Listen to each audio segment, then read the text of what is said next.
Well, hello and welcome to a big day, a super Saturday once again here in Rome. It is the 15th stage of the Global Champions League and launching Global Champions Tour as well. But first up is going to be the team competition. It's going to be very much concentration on that, and we'll take a look at those standings after round one, which was a really interesting day yesterday. But day two could make it all the more of an appetizing day here too, here in Rome. So alongside me, I have Jessica Curtin, manager of the team for the Prague Lions that lead the way. We have Lorenzo De Luca, who comes into play today for the Rome Gladiators, and Frederick Tabacca, who's always in for playtime, aren't you? Oh. Well, yesterday, a really fascinating day, as I said. Prague Lions leading the way, Jessica. We're going to come on to a little bit more of detail about that, but the thoughts after day one, quick rundown of how the team feels. Thoughts after day one, it was a great performance yesterday. Both jumping clear rounds, both Anna and Peter jumped clear. Their horses jumped fantastic, but it's only 50% of the goal. I mean, if I said I wanted to lose weight, and after 4 weeks I'd lost 2 kilos and expected to lose another 2 in the next 2 weeks, it just doesn't work like that. So it's only halfway. So we see how it goes. Absolutely, very philosophical about the whole thing. You're coming into the team today. Actually, you did this last year. You came onto the team and jumped clear last year, coming in with Halifax this time again, into round two. Same strategy, but Rome Gladiators, you've got a lot of ground to make up today.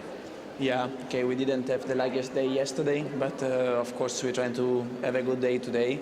Halifax, I jumped in a small class yesterday, jumped great. Normally you need a small class, so I hope today he will jump a good round for the Rome Gladiators, and Constant, he always jumped very good. He was a little bit unlucky yesterday with his horse, but hopefully we can take some spots. Absolutely. Well, let's have a look at the standings after round one, because Prague Lions, as I mentioned, leading the scores at the moment. There, Miami Celtics also on the 0 score. Those two teams on 0, but Prague just that bit quicker. Saint-Tropez Pirates on the 1, London Knights on 4, Monaco Aces on 4, so they're all within a fence the lead. The London Knights, the leaders of the championship at the moment, and you can see down to 8th place, 2 fences off the lead with the Qashqai Charms, and the Shanghai Swans, another amongst that top 4 so far as well. Frederick, yesterday, the scoring, well, I looked down my list earlier, was as widespread as probably some of those early ones as Mexico. There was a big shift in the scoring. Absolutely. We saw some remarkable results, both from the teams and also from some riders, individual riders on the team. We still had quite a lot of clears, but we didn't have many double clears. You had the first rider to go clear, and then it was backed by a rider who scored 8 or 12. So my question, what was that about? What made yesterday's class so difficult for team riders? Let's go Jessica first. You got the clears, but yeah, what did you take from the rest? What made it so easy for you, for your team? I think it was a very classically built course. Obviously, Uliano did an exceptional job yet again. But if I remember back to Rome last year, we had a similar situation. It was quite a high-scoring competition here in Rome. I think it really depends a little bit on the time of the year. We might have not all of the horses here. Some riders and horses perhaps getting a little bit tired. They've done quite a lot of legs of the tour. But there's really, these are statistics which are very difficult to put a real finger on it and say that's why it happened. It's part of sport, and I think the course was very good yesterday. I was, of course, extremely delighted that both of our horses jumped so well, and both riders rode extremely well. And it'll be interesting to see what Uliano does today. Lorenzo, from your point of view, you're obviously watching yesterday, supporting the team. What it seemed to be, if you had a problem on the course, it just got compounded. It was a little bit like, you see an indoor course. Yeah, okay. Like Jessica said also, a little bit, Uliano, he does every time a fantastic job. We saw faults everywhere, especially at the end of the course. He got a little bit bigger at the end of the course when the horses got a little bit tired. So yeah, I think it was a big competition. To be the first day, I think was one of the hardest from all the season, I find. Absolutely. Well, we can take a look at another of the stats, and this one is going to be one for Jessica. It's teams that have been up there in the top group, teams leading after round one that go on to win. 71% of the teams that lead after round one go on to win, and she instantly grits her teeth and goes, "Ooh." I'd much prefer 99%. Your team yesterday, I mean, you're staying with the same team. You've got Anna Kelnerova and Peder Fredriksson. We'll come on to Anna in a second. Peder first. Hansen WL, 100% clear round so far. Yes, which is not the best position to be in, because no horse can always jump clear. I don't know any horse in the world that every time it went in the ring jumped clear. But yes, he's a very consistent horse, and it's a very consistent combination. They're really a pair that have found each other and found the key to each other, and it's lovely to watch them in the ring. He's a very different horse to All In that we've seen Peter do such exceptional things with, and it really is a joy to have these two on the team and to watch the beauty of when they jump. Hansen has very scope. He's a lovely blood horse, and he does make it look very easy when he's in there. I don't want to give him the kiss of death. Yeah. Touch on plenty of wood up there. And he's just lovely horse to watch. Absolutely. We're going to take a look at Anna's round as well in a minute, aren't we, Frederick? Yeah, but you signed Peter Frederiksen halfway through the season in the transfer window. What did you? What was your thought? What did you expect from him? Did you say, well, if I put him in the team 10 times, I expect him to, or I hope he jumps 6 or 7 clears? How did you think about that? And now he jumps clear after clear. Yeah, I don't think you can think as black and white as that when you're putting a team together. Obviously, there's a lot of factors that come into consideration, when you're putting a team together. And the beauty of the Global League is you can actually choose your riders and your horses, not like a Nations Cup where it is only from one country. And this particular way it's a good way to bring people together who perhaps have a good synergy with each other, and fit in and really want to fight for each other. There's some of the teams we see, there's good friends, like best mates riding for each other, and it is an advantage, of course, if you have a good synergy. And Peter is somebody that I know for many years, and somebody I respect.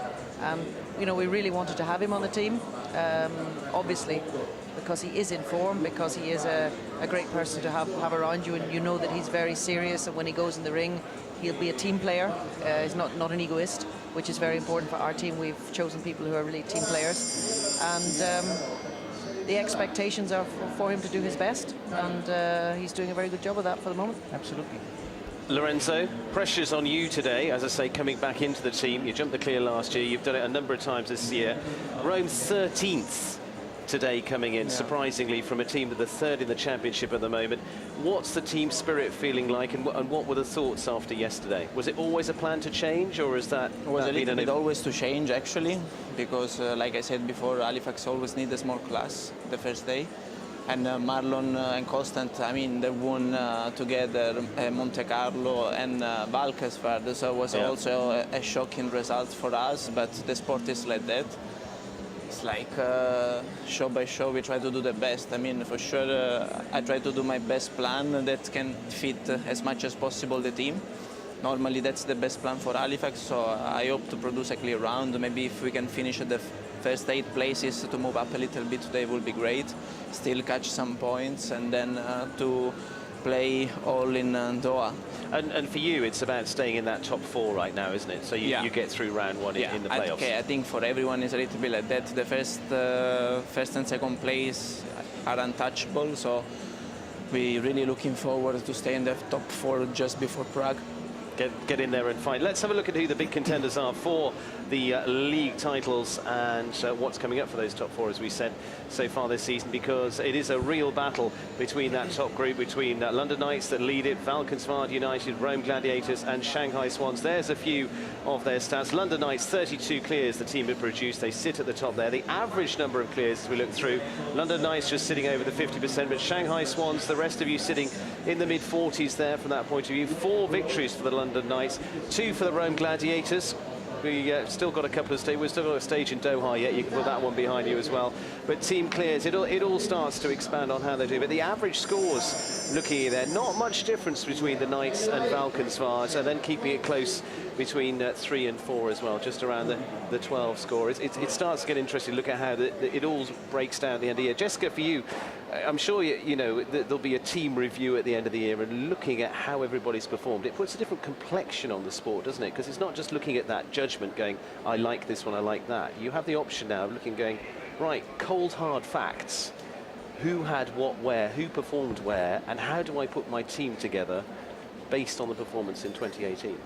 Absolutely, and this would be a very easy thing to analyse if we were dealing just with athletes or football players, but of course we're dealing with riders and horses, which makes it quite complex, the whole analysis. but it also makes it a lot of fun. This is what makes our sport so special in comparison to other sports. And you know, it's something we always have to look back. When you look at the cold hard facts, yes, but you always have to look at certain things behind the facts. What happened? What was the reason for this? And what happened after this? What did the person, the rider, take out of this? What did they do the next time? And this is, of course, an analysis that every rider is doing themselves every Monday morning when they get home. Why did this weekend not work out? And what should I be thinking about for the next coming weeks to improve? The long-term goal, obviously, a lot of people looking very much now towards the playoffs. It's actually not such a long-term goal, but it is still a little bit away. So there's, you know, planning. Some horses, they will need to compete quite a lot before then. Other horses will need to perhaps have a little break, freshen up, do some smaller courses, and riders the same. And basically, you know, the analysis is a very complex thing, and it's a continuous process. And I think certainly as far as we are concerned, we've very much been just sort of looking the whole way after each event. What could we do different next time? Should we change the combination? Which riders and horses, for instance, this weekend we have Niels Bruinsels with us in great form, and you know, it's a decision that we had to make. Is Niels going to come into the team on Saturday? We're going to stay with Anna and Peter, and these are things that we internally need to think about and discuss. Absolutely. Well, a quick word for you on Anna's performance yesterday. Anna's performance yesterday is mirrors what's been going basically the last 2-3 years with Anna. She's always improving and stabilizing and getting stronger and more consistent, and it's really nice to be part of her journey. Well, absolutely. Well, your journey continues today, leading the way. You'll be going in last. Rome Gladiators, a little bit more to come from you, fighting it out here on home ground. We're going to be taking you through it all the way. Thank you very much to each here, and to all of our teams. Good luck here on day 2 of the Global Champions League here in Rome.